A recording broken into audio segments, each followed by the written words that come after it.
I knew this was going to be the case. All the rumors and tips pointed towards it. Samsung's Galaxy S26 series is about as iterative as Galaxy phones can be, even after what could arguably be seen as a couple of other iterative generations. Is that a bad thing? Well, no, it's not exactly exciting for die-hard tech fans, but what Samsung has with its trio of flagship phones is a somewhat perfected recipe for new phones that will likely appeal to people looking to upgrade from an S24 or S23 or maybe older.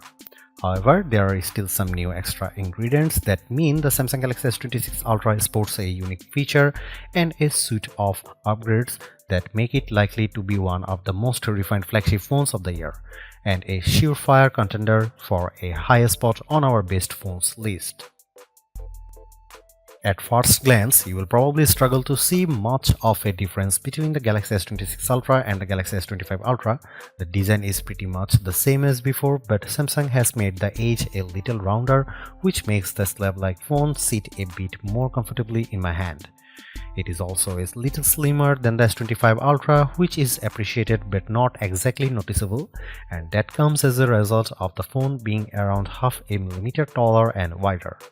While I didn't have my S25 Ultra on my hand for a direct comparison, I'm still sporting my slightly battered iPhone 17. I did think the S26 Ultra just feels that bit more refined, threading the line between comfortable, rounded edges and avoiding the large phone from feeling slippery.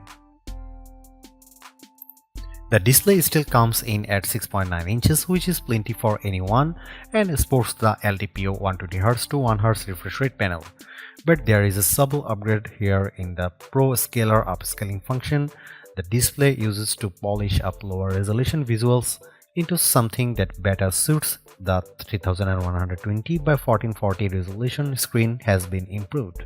The display also supports the MDNI codec, which should mean the screen can show a wider range of colors and render them with more precision. In practical terms, I think it would take the most age-eyed of Galaxy users to spot big differences, but like a lot of previous Galaxy S Ultra phones, the display on the S26 Ultra looked fantastic to me. I tend to think Samsung produces the best phone displays. On the phone's color options, things are a little shrug-worthy. The hero color is cobalt violet, which is fine and goes alongside sky blue, black, white, and online exclusive shades of silver shadow and pink gold. These colors are inoffensive for a large phone, but after the orange iPhone 16 Pro, I do feel Samsung could even pushed the boat out a bit. I'd have loved a punchy green option, maybe British racing green. Look under the hood of the Galaxy S26 Ultra, you will find a 3nm Qualcomm Snapdragon 8 Elite Gen 5 for Galaxy chipset. Naturally, this brings in a performance boost for CPU, GPU and NPU elements of the chip, but there's something here right now to truly write home about. I didn't get to see whether Qualcomm's latest slice of high-end mobile silicon drastically improved gaming on the Galaxy S26 Ultra, but improved NPU performance should mean snappier artificial intelligence features without the need to tap into the cloud. Proper testing and deeper benchmarks will tell the full story, but expect the Galaxy S26 Ultra to rub shoulders with Apple's A19 Pro chip in the iPhone 17 Pro Max and perhaps whatever chip comes loaded into a next-gen iPhone later this year. There is a redesigned vapor chamber which is larger and is 21% more efficient in heat dissipation than before, so that should be a boon to mobile gamers and power users. And that should also help with battery longevity, especially as the S26 Ultra sticks to the 5000 mAh of its predecessor. But there is now super fast charging 3.0 that should charge the battery from 0 to 75% in 30 minutes, and super fast wireless charging offers faster wire-free battery juicing. Much as before, there are storage options of 256GB, 512GB and 1TB, but this time opting for the largest option will net users 16GB of RAM rather than 12GB. I can't say I have ever thought too much about extra RAM on phones, but as they embrace more AI features and functions, more memory should make for a snappier smartphone. All in all, there is a lot of what one would expect from a flagship Samsung phone. but I didn't get the impression that the performance on offer will be partially noticeable over that of the S25 or S24 Ultra models.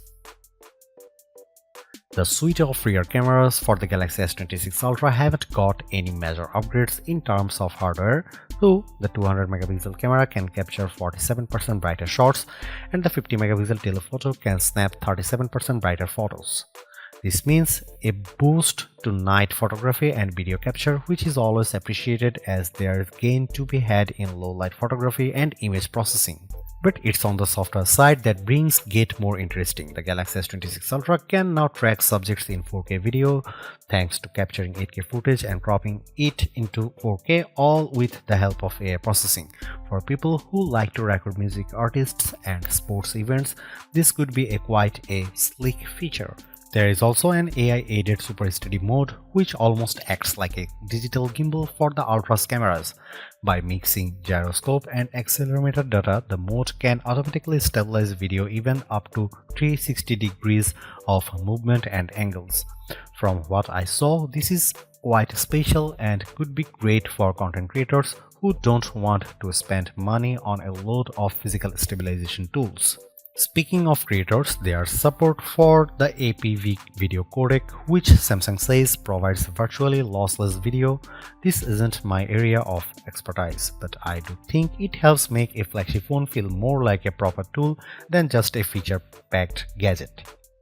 The front-facing camera still sports a 12 megapixel sensor, but it now has an AI-enhanced image signal processor that should help the camera be more aware of what's in frame and deliver better portrait shots and better skin tones. The latter is interesting as I've always felt Samsung doesn't win on accurate skin tones. All in all, it feels like Samsung is doing a bit of consolidating with its cameras on the S26 Ultra, deeper bedding in AI and software improvements rather than trying to push harder. If that leads to ever more refined photos from a flagship phone that consistently hits the highest spots on our best camera phones list, then I am all of that, but proper testing will see what the S26 Ultra can do. Samsung makes good phones, and with the Galaxy S series it makes great phones. I don't think that has changed with the Galaxy S26 Ultra or its stablemates. It might be the most iterative generation of Galaxy S phones I can think of, but with the Galaxy S26 Ultra, Samsung has taken its best phone and made it just that little bit better. More time and in-depth testing will see if my first impressions are on the money, but in many ways it's hard for Samsung to fail at this point. Better AI integration, camera performance tweaks, more power, and that new privacy display make the Galaxy S26 Ultra a true contender for Phone of the Year. I don't think you need to get a pre-order in if you have a Galaxy S25 Ultra or indeed a OnePlus 15 or Pixel 10 Pro, but if you are at the end of a carrier contract and I have a Galaxy S24 Ultra or are looking to upgrade from a Galaxy S23 Ultra, then the Galaxy S26 Ultra is shaping up to be a phone well worth your consideration. Ultimately, I was left somewhat bored by the Galaxy S26 Ultra as a vehicle for phone innovation, even with a privacy screen that's ripe for copying, but I do have to tip my metaphorical hat to it as being a refined take on an already excellent smartphone formula.